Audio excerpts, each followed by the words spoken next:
اکابرین کا طریقہ رہا ہے. وہ اچھوں کے ساتھ اچھائی صرف نہیں کرتے تھے، بروں کے ساتھ بھی اچھائی کر لیا کرتے تھے.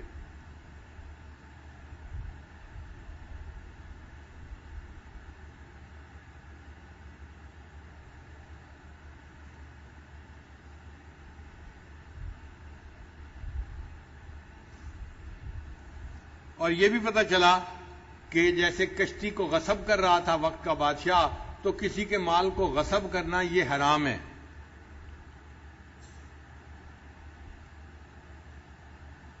اور یہ بھی پتہ چلا کہ اگر پتہ ہو کہ کوئی ظالم کسی سے کوئی جو ہے چیز غصب کر رہا ہے، اس کے غصب سے بچنے کے لیے تدبیر کرنا اس کی بھی اجازت ہے، جیسے خضر علیہ السلام نے کشتی کو عیبدار بنا دیا تھا. یہ بھی معلوم ہوا کہ نیک آدمی کی اولاد کے ساتھ حسن سلوک کرنے کا خیال رکھنا چاہیے. اسی وجہ سے حضرات مشائخ اپنے مشائخ کی اولاد کے ساتھ اچھا سلوک کرنے کے لیے فکر مند رہتے ہیں، اگرچہ اولاد کے وہ احوال نہیں ہوتے جو ان کے آباء و اجداد کے تھے.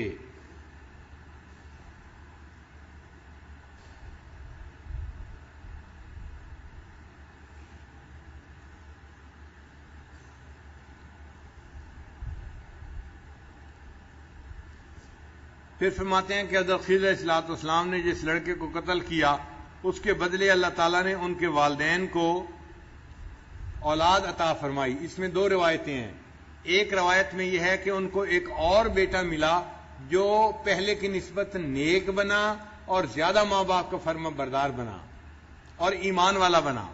اور دوسری روایت میں یہ ہے کہ نہیں، اس کے بدلے اللہ نے ان کو ایک بیٹی عطا فرمائی، اور وہ بیٹی اتنی نیک تھی کہ اس بیٹی کی اولاد میں اللہ نے 70 انبیاء کو پیدا فرمایا.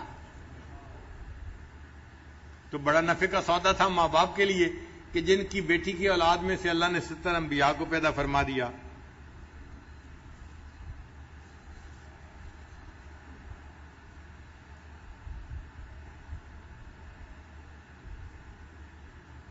بہت سے جاہل صوفی یہ سمجھتے ہیں کہ طریقت شریعت کے علاوہ کوئی دوسری چیز ہے، اور صاحب طریقت کے لیے شریعت پر چلنا لازم نہیں. یہ گمراہی اور کفر کی بات ہے.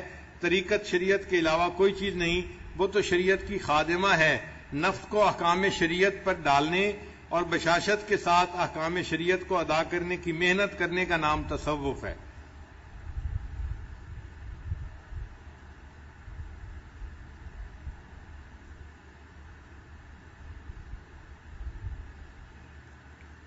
حضرت یوشع علیہ السلام جو حضرت موسیٰ علیہ السلام کے ساتھ سفر پر گئے، تو قرآن مجید کی تصریح سے معلوم ہوتا ہے کہ خضر علیہ السلام تک پہنچنے میں تو وہ ان کے ساتھ تھے، اس کے بعد ان کا تذکرہ نہیں آیا، بلکہ کشتی میں سوار ہونے میں تثنیہ کا صیغہ ہے.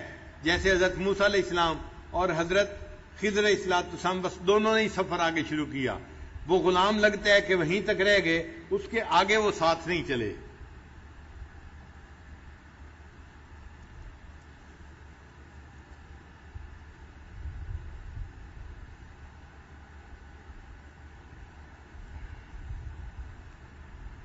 حضرت خضر علیہ السلام کے بارے میں یہ بھی اختلاف ہے کہ وہ نبی تھے یا ولی تھے، لیکن اس کے اوپر زیادہ علماء کا جو ہے وہ اجماع ہے کہ وہ ولی تھے، مگر اللہ نے ان کو علم الافعال عطا فرمایا تھا جو حضرت موسیٰ علیہ السلام کے پاس نہیں تھا، اور موسیٰ علیہ السلام کو اللہ نے اس کو سیکھنے کے لیے ان کے پاس بھیجا تھا.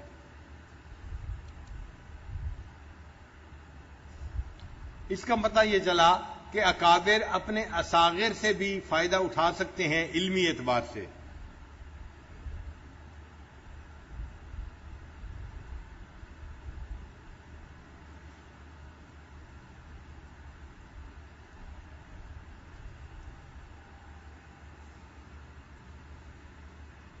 یہاں تک تفصیلات تھیں اس واقعے کی جو حضرت موسیٰ علیہ السلام اور خضر علیہ السلام کا ہے.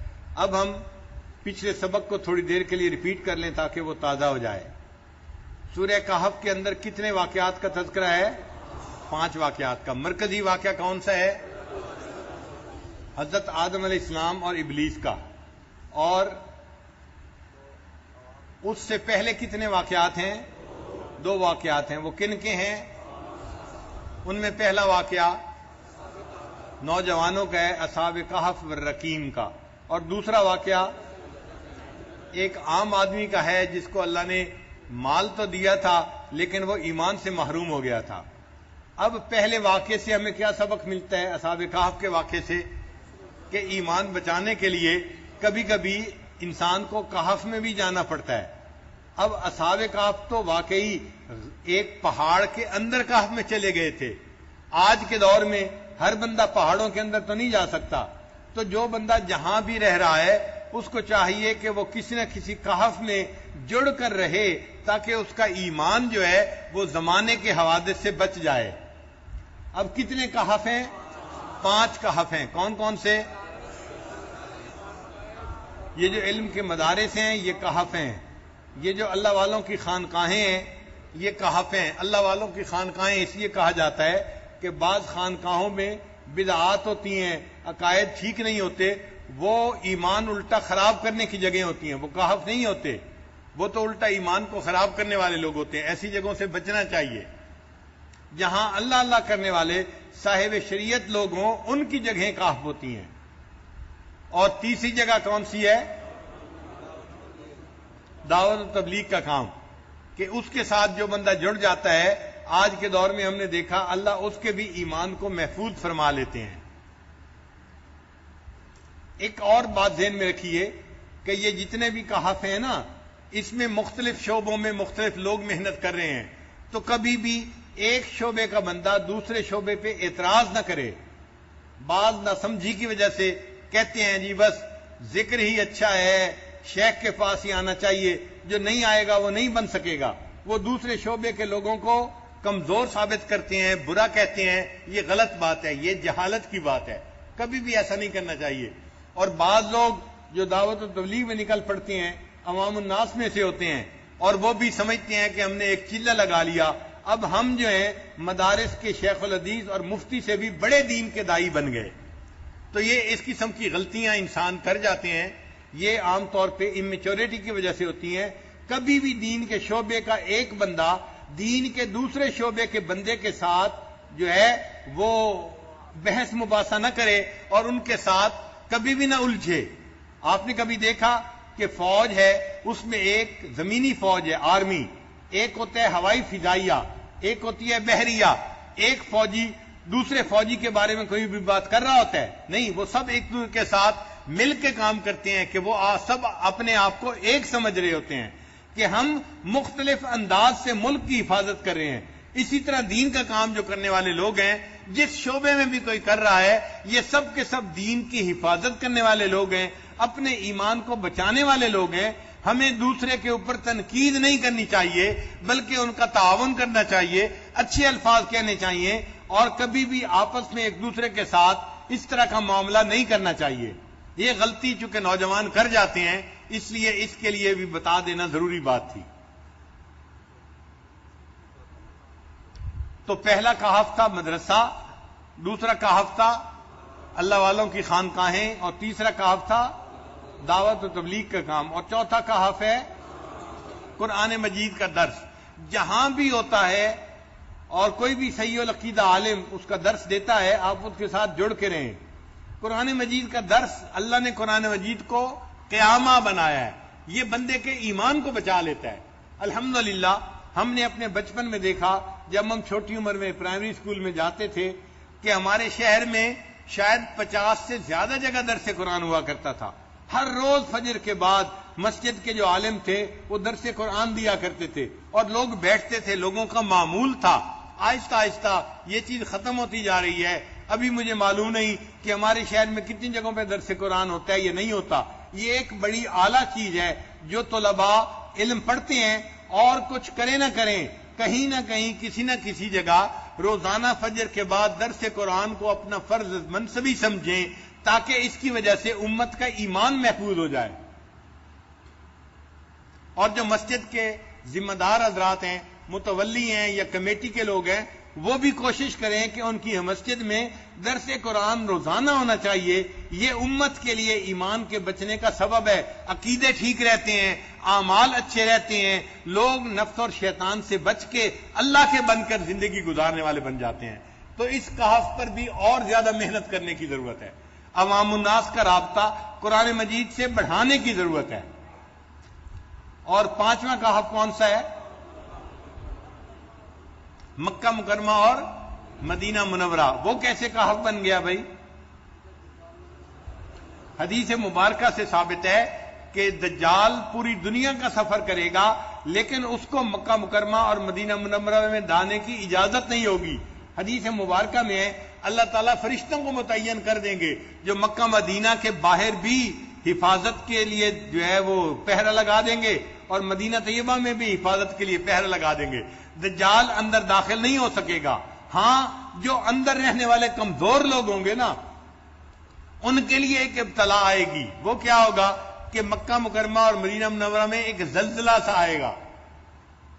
اب جب زلزلہ آئے گا تو شہر کے رہنے والے لوگ پریشان ہوں گے. جو مضبوط ایمان والے ہوں گے وہ وہیں رہیں گے، اور جو ڈھل مل یقین ہوں گے نا کمزور لوگ، وہ کہیں گے جی ہم تو شہر سے باہر نکلتے ہیں. وہ مکہ مکرمہ سے یا مدینہ منورہ سے باہر نکلیں گے اور وہ بھی دجال کے فتنے میں گرفتار ہو جائیں گے. اس کا مطلب یہ کہ جو کہف میں ایک دفعہ آ جائے اس کو کہف سے نکلنا نہیں چاہیے، جڑ کے رہنا چاہیے تاکہ اللہ تعالی ہمارے ایمان کی حفاظت ہی رکھے. دوسرا واقعہ کون سا ہے؟ صاحب جنتین کا. اس میں ہم نے کیا سبق سیکھا؟ اس میں ہم نے سبق سیکھا، اور یہ سبق آج کے زمانے کے اعتبار سے بڑا اہم ہے. آج کل ایک عام بات ہے کہ لوگ اچھی چیزوں کی نسبت اپنی طرف کرتے ہیں. نفس خوش ہوتا ہے، نفس بڑا بننا پسند کرتا ہے. آپ دیکھیں کوئی لڑکا جائے نا اور اس کو جا کے نوکری مل جائے تو واپس آتا ہے تو ماں پوچھتی ہے، بیوی پوچھتی ہے، سنائیں جی کیا ہوا؟ او جی میں گیا تھا اور مالک کے جو کارخانے کا مالک تھا اس نے میرا انٹرویو کیا، اس نے مجھ سے یہ پوچھا، میں نے اسے یہ کہا، اس نے یہ پوچھا، میں نے یہ کہا، میں نے سوچا میں اسے یہ بھی جواب دے دوں، میں نے یہ بھی بتا دوں، میں نے یہ کہا، میں نے یہ کہا. اب نوکری مل گئی ہے تو آگے سے میں ہو رہی ہے. بھئی نوکری دینے والا کون ہے؟ اللہ یاد نہیں آتا اس وقت جب مل جاتی ہے. میں نے یہ کہا، میں نے سوچا، میں نے کہا میں یہ بھی بتا دوں، میں نے کہا میں اپنی یہ سند بھی دکھا دوں، میں نے یہ کیا، میں نے یہ کیا. تو اچھائی کو اپنی طرف نفس منسوب کرتا ہے، اور یہ بہت بڑی غلطی ہوتی ہے. اچھا یہی بندہ جو نوکری لینے کے لیے گیا تھا، اس کو نوکری نہیں ملی. اب جب واپس آیا تو ماں نے پوچھا بیٹا کیا بنا؟ جی نوکری نہیں ملی. کیوں نہیں ملی؟ کہتا ہے جی اللہ کی مرضی. بھئی جب ملی تھی تب اللہ کی مرضی نہیں تھی؟ تب بھی تو اللہ کی مرضی تھی، لیکن شیطان اور نفس بدبخت ہیں، وہ اپنی طرف اس کو منسوب کرواتے ہیں. تو مل گئی تھی تو اللہ یاد نہیں تھا، اس وقت اپنا نفس یاد آیا، میں کرتا رہا، اور جب نہیں ملی تو اب جی اللہ کی مرضی. بھئی جب ملی تھی تب بھی اللہ کی مرضی کہنی چاہیے تھی. اللہ تعالیٰ اس بات کو پسند فرماتے ہیں کہ جب میں کسی بندے کو کوئی نعمت دوں تو بندہ نعمت کا انتساب کس کی طرف کرے؟ اللہ تعالیٰ کی طرف کرے، اپنی طرف نہ کرے. آپ دیکھیں جس بندے کا کاروبار اچھا چلتا ہے نا، وہ بڑا خوش ہو کے بتاتا ہے میرا بزنس ایسا چلتا ہے، میری دکان ایسی چلتی ہے، میری فیکٹری ایسے چلتی ہے، میری کھیتی سے ایسے مجھے سبزیاں ملتی ہیں، پھل ملتے ہیں، فلاں ملتے ہیں، میری لگائی ہوتی ہے. حالانکہ اس کی دکان پہ گاہک کون بھیجتا ہے؟ اللہ بھیجتا ہے نا. ہم نے دیکھا ہے 5 دکانیں ایک جیسی ہوتی ہیں، ایک کے اوپر گاہکوں کی لائنیں لگی ہوتی ہیں اور باقی 4 گاہکوں کے بیٹھے منہ دیکھ رہے ہوتے ہیں، ان کے پاس آتا کوئی نہیں. تو گاہک کون بھیجتا ہے؟ اللہ بھیجتا ہے. اب اللہ بھیجتا ہے تو بھائی اپنے اس بزنس کا اس کی نسبت کس کی طرف کرنی چاہیے؟ اللہ کی طرف کرنی چاہیے. یہ آج کے دور کی ایک بہت بڑی غلطی ہے جس میں تقریباً ہم سب کے سب لوگ شامل ہیں. بہت کم لوگ ہیں جو اللہ کی طرف ان نعمتوں کو منسوب کرتے ہیں، ورنہ اپنی طرف کر دیتے ہیں. ہمارے اکابر تو اتنا خیال کرتے تھے کہ جب کوئی بات ہوتی تو کبھی کسی کو یہ نہیں کہتے تھے کہ یہ میرا مرید ہے. آپ نے کبھی شیخ کی زبان سے یہ لفظ نہیں سنا ہوگا کہ یہ میرا مرید ہے، اس لیے کہ وہ یہ نہیں سمجھتے کہ میں اس قابل ہوں کہ یہ بندہ میرا مرید بنے. ہاں یہ میرا ساتھی ہے، یہ ہماری جماعت کا بندہ ہے، یہ ہمارا تعلق والا ہے، یہ الفاظ کہتے ہیں. یعنی ان کو کس نے جوڑا ہے؟ اللہ نے جوڑا ہے. وہ اپنی طرف نسبت کرنے سے بھی گریز کرتے ہیں. میرا مرید کہنے سے بھی گریز کرتے ہیں. یہ جی ہمارے ساتھی ہیں، یہ ہمارے تعلق والے ہیں، یہ ہم سے محبت رکھنے والے ہیں. ایسا لفظ استعمال کرتے ہیں جس سے کہ اپنی طرف منسوب نہ ہو، اللہ کی طرف بات منسوب ہو جائے. تو نعمتوں کو کس کی طرف منسوب کرنا چاہیے؟ نعمتیں دینے والا کون ہے؟ اور آج ہم غلطی کرتے ہیں، نعمتوں کو کس کی طرف منسوب کرتے ہیں؟ اپنی طرف منسوب کرتے ہیں. ماں کہتی ہے میرے بیٹے بڑے اچھے بنے، بڑا بچہ بڑا سمجھدار ہے، بڑا بچہ پڑھ گیا، چھوٹا بچہ فوج میں چلا گیا، اور میری بیٹی کے لیے اتنا اچھا رشتہ آیا، میری بیٹی میری اولاد. بھائی یہ میرے نہیں، کس کے ہیں؟ اللہ کے ہیں، اللہ نے دیے ہیں. تو نسبت اللہ کی طرف ہمیشہ کرے نعمتوں کی. یہ بہت بڑا نقطہ ہے جو سمجھنے والا ہے. اسی لیے جو بندہ ان چیزوں کی نسبت اپنی طرف کرتا ہے وہ گویا اللہ کے ساتھ شرک کر رہا ہوتا ہے، وہ اپنے نفس کو اللہ کے ساتھ شریک کر رہا ہوتا ہے، اور یہ بندہ بھی مشرک بندہ بن جاتا ہے. اس کو شرک خفی کہتے ہیں، نظر نہیں آتا لیکن یہ بھی شرک ہے. اس لیے جو صاحب جنتین تھا اس نے اپنی کھیتی کی آمدنی کو کس کی طرح منسوب کیا تھا؟ اپنی طرف منسوب کیا تھا. اور اللہ نے قرآن پاک میں اس کو مشرک فرمایا. یہ ایمان سے خالی تھا، یہ مشرک بندہ تھا. تو کبھی بھی چیزوں کو اپنی طرف منسوب نہ کریں. کس کی طرف منسوب کریں؟ کمال والے کا ہے، اللہ کا ہے، ہمارا کوئی کمال نہیں. اگر کوئی چیز ہمیں ملی ہے تو یہ ہم پر اللہ کا احسان ہے، اس نے ہمیں عطا فرمائی ہوئی ہے. نظر کس پر رہے؟ اللہ کی ذات پر رہے. تو اللہ تعالیٰ پھر نعمتیں بڑھاتے رہتے ہیں، نعمتیں اور زیادہ دیتے رہتے ہیں، ورنہ اللہ تعالیٰ نعمتوں کو بندے سے واپس لے لیا کرتے ہیں. اور جو تیسرا واقعہ تھا وہ کیا تھا؟ آدم علیہ السلام والا واقعہ. اس میں ہم نے کیا سبق سیکھا؟ کہ بندے کو دنیا میں رہتے ہوئے ہمیشہ اپنی آخرت کو یاد رکھنا چاہیے. ہمارا اصلی گھر کہاں ہے؟ دنیا ہمارے لیے وطن اقامت ہے، وطن اصلی نہیں ہے. دنیا ہمارے لیے کیا ہے؟ وطن اقامت ہے. جیسے مسافر کہیں رہنے کا ارادہ کر لے 15 دن سے زیادہ تو وہ وطن اقامت بن جاتا ہے، وطن اصلی نہیں ہوتا. وطن اصلی تو اس کا چترال میں ہوتا ہے، پشاور میں ہوتا ہے، یا کہیں اور ہوتا ہے جہاں سے وہ آیا ہوا ہوتا ہے. ہم بھی جنت سے آئے ہوئے لوگ ہیں، تو ہمارا وطن اصلی کون سا ہے؟ جنت ہے. اور دنیا ہمارے لیے کیا ہے؟ وطن اقامت ہے. ہمیں کچھ زندگی کے دن یہاں گزارنے ہیں، تو ہمیں اپنے اصلی وطن کو یاد رکھنا ہے. دنیا میں رہتے ہوئے دنیا کو ہی اپنا اصلی وطن سمجھ لینا اور ساری امیدیں اور ساری محنتیں دنیا ہی پر لگا دینا، یہ بیوقوفی کی بات ہے. تو یہ آدم علیہ السلام اور ابلیس کا جو واقعہ ہے یہ ہمیں یاد دلاتا ہے کہ ہمیں اپنے اصلی وطن کو یاد رکھنا چاہیے. شیطان بدبخت نے ہمیں اپنی اصلی وطن سے نکالا تھا جھوٹی قسمیں کھا کھا کے.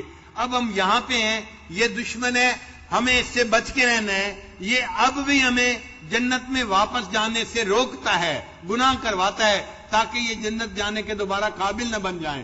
تو ہم نے شیطان کی جو ہے دشمنی کرنی ہے اور نیک اعمال کرنے ہیں اور اپنے اللہ سے دعائیں مانگنی ہے. اے اللہ ہمیں شیطان کے شر سے بچا لینا، اور جب ہمارا وقت آئے ہمیں اپنے اصلی وطن جنت میں پہنچا دینا. رمضان میں تو خاص طور پہ دعا مانگنی چاہیے، اللہم انا نسألک الجنہ ونعوذ بک من النار. نبی علیہ السلام نے ارشاد فرمایا کہ جو مومن رمضان میں یہ دعا مانگے گا اللہ اس کو جنت عطا فرمائے گا. اچھا، بعض نوجوانوں کو شیطان عجیب دھوکہ دیتا ہے.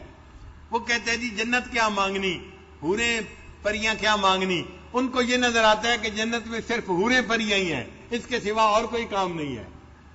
وہ خدا کے بندے، حوریں تو وہاں کی خادمائیں ہیں. ہر گھر کے اندر کام کرنے والی عورتیں ہوتی ہیں تو خادمہ تو الگ ہوتی ہے نا، اور جو گھر کی مالکہ ہوتی ہے اس کی بڑی مقام ہوتا ہے، اس کی شان بڑی ہوتی ہے. تو جو مسلمان مومنہ عورت ہوگی وہ جنت میں جا کر مومنہ عورت رہے گی، اور اس کی حور عین 70 جو ہیں وہ خادمائیں ہوں گی. یہ تو شہزادیاں ہوں گی وہاں کی جنت کی. جنت کی حوریں نہیں ہوں گی، جنت کی کیا ہوں گی؟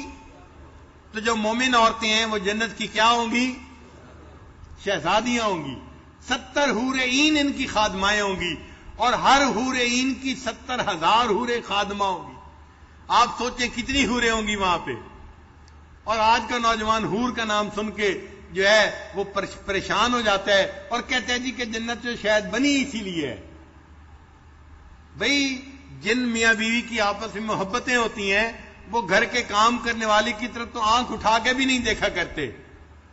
وہ تو نوکرانی ہوتی ہے, کام ہوتی ہے. حوریں تو وہاں کی نوکرانیاں ہوں گی. عورتیں بھی پریشان ہو جاتی ہیں جی اللہ نے مردوں کے لیے تو حوریں رکھی ہیں, عورتوں کا کوئی تذکرہ نہیں کیا. خدا کی بندیو, تمہیں اللہ تعالیٰ وہاں شہزادیاں بنا کر رکھیں گے, تمہیں حوریں کیا اللہ حور عین عطا فرمائیں گے. تمہارا تو مقام اور درجہ وہاں بہت اونچا ہوگا. تو ہمیں جنت میں جو جانا ہے تو فقط حوروں کے لیے نہیں